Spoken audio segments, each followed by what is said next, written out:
ambil satu. Alah, comelnya boleh ni. Aduh lah. Tapi ambil kena bayar kau ni. Tidak makan periak, ambil periak.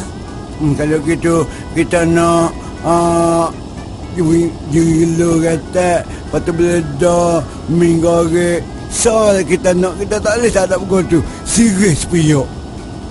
Nak sabar minta siri. Apa aku tu bagi rokok cah perangai tak kapal kebel ni.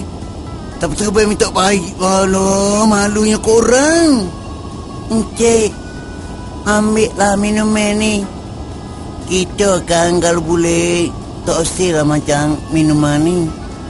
Dok, encik nak apa benda? Kalau boleh telur masuk separuh tak apa dah. Weh, peliknya dia ni 3 orang hari 2 tak tahu.